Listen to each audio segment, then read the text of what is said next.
jusqu'à 9h. Good Morning Business. Il est 8h18, c'est le PDG du groupe Transdev, Thierry Mallet, qui est avec nous. Bonjour Thierry Mallet. Bonjour. Président de Transdev, président aussi de l'UTP, Union des transports publics et ferroviaires. Des transports publics, alors eux aussi malheureusement lourdement affectés par la crise sanitaire, et ça se ressent sur le trafic. Je voyais encore les chiffres de la SNCF, TGV plus Intercité baisse de 35% de trafic sur un an, moins 25% sur le TER, et chez Transdev on a des chiffres déjà. Alors, cette année, on a eu les chiffres tout autour de l'année. On pense que là, avant ce deuxième reconfinement, la perte de recettes était estimée à 50%. On a eu la période du confinement où on était à 5 à 10% de passagers. Sortie du confinement, on monte à 20-25. En juin, on était à 50. À la rentrée, 60-70. On avait même atteint, avant ce reconfinement, 90% sur certains réseaux. Et on s'attend à une rechute importante. On n'a pas encore les chiffres. On verra en début de semaine, maintenant que ça va être stabilisé. Oui. Ça va forcément être différent du premier confinement. Pourquoi ? Puisqu'on va avoir les scolaires. Vous allez avoir les scolaires. Puisqu'on va avoir plus d'activités économiques. Oui. On aura toujours les soignants. Donc on estime probablement que la fréquentation sera entre 30 et 40%.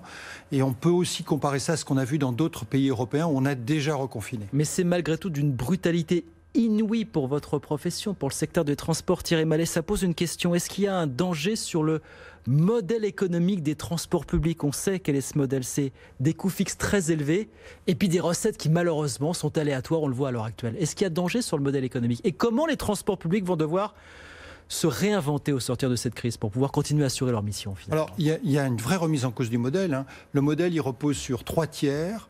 Les recettes passagers, le versement mobilité et le budget des collectivités locales. C'est ça. Sur les recettes passagers, on estimait avant le reconfinement que la perte était de 50%.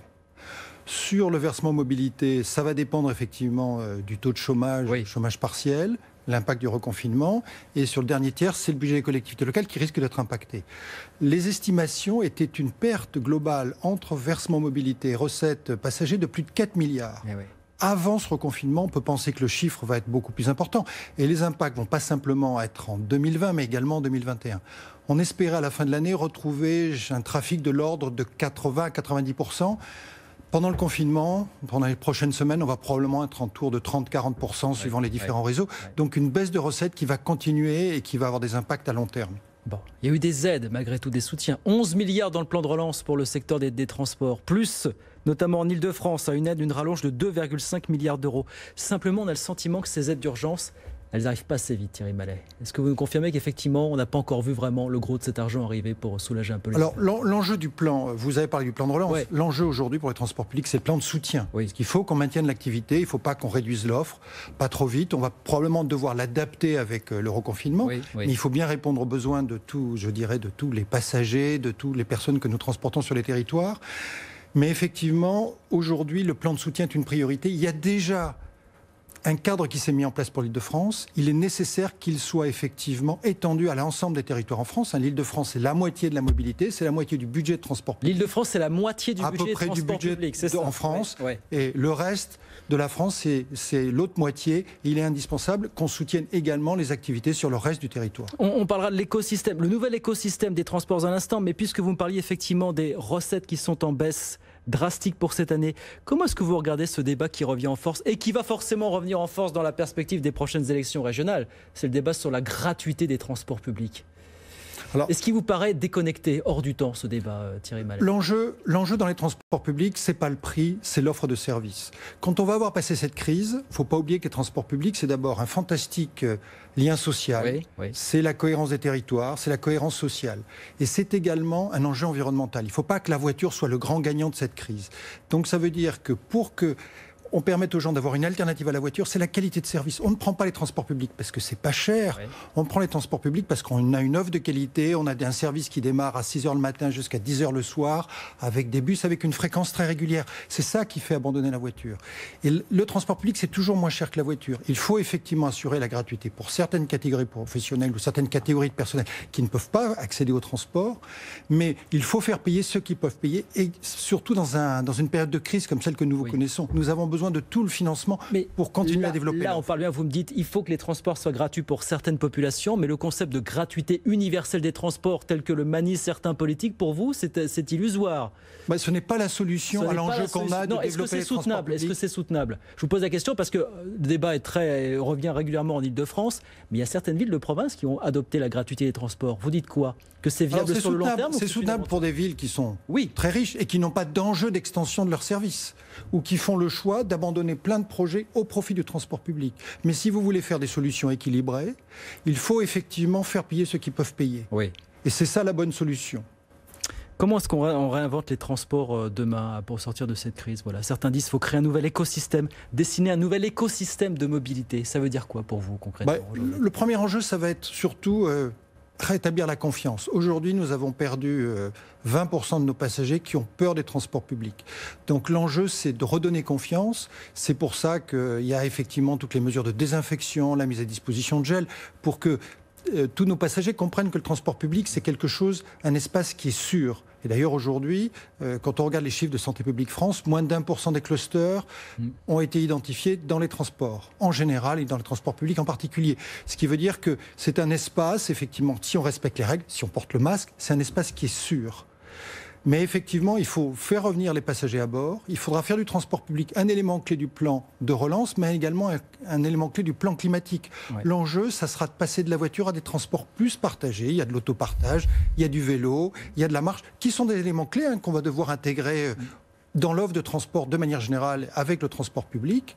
Et effectivement, il faut développer l'offre de transport public. C'est un enjeu plus large, et ça sera l'enjeu d'ailleurs de la sortie de cette crise. C'est ça l'idée, mais c'est un débat qui existait déjà avant cette crise sanitaire. Il faut que les transports hors commun s'articulent mieux avec d'autres modes de transport. La voiture, la marche à pied tout simplement, le vélo, voilà, c'est ça finalement. Intégrer un peu plus les transports en commun. L'intermodalité est un véritable enjeu, et elle se développera avec une offre de transport de qualité. On a des exemples d'intermodalité qui marchent dans la mesure où vous avez des bus toutes les 10 minutes, tous les quarts d'heure, et vous êtes sûr d'avoir votre bus. S'il y a un caractère trop aléatoire, si vous n'avez pas la qualité de service, vous ne réussissez pas l'intermodalité. Ça, c'est l'objectif de long terme, mais à court terme, est-ce que malgré les aides qui sont déployées par les collectivités locales, notamment par l'État, est-ce que vous bouclez votre budget pour 2020-2021 ? Est-ce que la qualité de service va pouvoir être là dans les prochains mois ? Alors pour l'instant, nous continuons d'accompagner les collectivités locales. Oui. Nous avons besoin de ce plan de soutien pour pouvoir justement amortir le choc qui est extrêmement violent. Transdev, au premier semestre, c'est une perte de chiffre d'affaires de 450 millions et c'est 175 millions de résultats opérationnels qui a disparu. Et c'est 90 millions sur la France qui est mon plus gros impact. Donc on a vraiment besoin de ce plan de relance, parce que ce chiffre va probablement être multiplié par 2, voire par 3 avec le reconfinement. Donc nous avons vraiment besoin d'être soutenus par l'État pour continuer avec les collectivités locales, avec les autorités organisatrices, à faire notre rôle de service public. Donc vous le dites, pour l'instant, cet argent n'arrive pas assez vite, que ce soit en région parisienne ou en province. Et si cet argent n'arrive pas assez vite, je ne sais pas si je pourrais continuer à assurer la qualité du service telle qu'elle devrait être. C'est ça que vous nous dites finalement? Non, notre enjeu, c'est d'assurer la qualité de service. En région Île-de-France, nous avons été complètement soutenus par Île-de-France Mobilité, donc il n'y a pas eu de problème. D'ailleurs, Île-de-France Mobilité a continué de payer tous les opérateurs. Il y a eu effectivement l'arrêt de paiement de la SNCF et de la RATP, mais ça a repris. Donc les collectivités locales sont à nos côtés. Le problème, est-ce qu'elles pourront le rester longtemps si elles ne sont pas elles-mêmes soutenues par l'État? J'ai vu, il nous reste une minute, mais je vois qu'on dise un mot. J'ai vu parmi les expérimentations en cours, justement pour ramener un petit peu de confiance dans les transports, que vous testiez en Île-de-France avec Keolis la possibilité d'informer en temps réel sur le niveau de remplissage des bus. Tester ça en ce moment chez...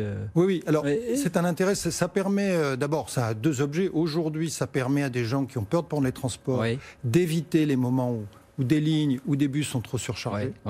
Et puis à terme, c'est aussi de la qualité de service. Si demain vous avez une poussette, vous avez une valise, vous allez choisir un endroit, une ligne un peu moins surchargée. Donc indépendamment de la disponibilité des bus ou des trains, vous avez également de l'information sur leur taux de remplissage, qui est une qualité de service, qui est un service supplémentaire. Mais c'est un vrai travail de pédagogie, ramener la confiance, ramener les personnes dans les transports en commun. Ça va être un combat de longue haleine quand même. Et nous nous y employons tous les jours. Oui, non, mais même si on s'y emploie, effectivement, c'est de la psychologie. C'est quoi, Thierry Mallet? C'est de la communication, c'est quoi? C'est la fin de la crise Covid qui va aider, mais c'est vrai aujourd'hui de faire comprendre que dans les transports, il n'y a pas de contamination, mais ça suppose que tout le monde joue le jeu, respecte les règles, portent le masque, se lavent les mains. Se laver les mains, c'est quelque chose de très très important, il ne faut pas l'oublier. C'est aussi important que le port du masque et qu'on essaie de maintenir un peu de distance entre nous au maximum.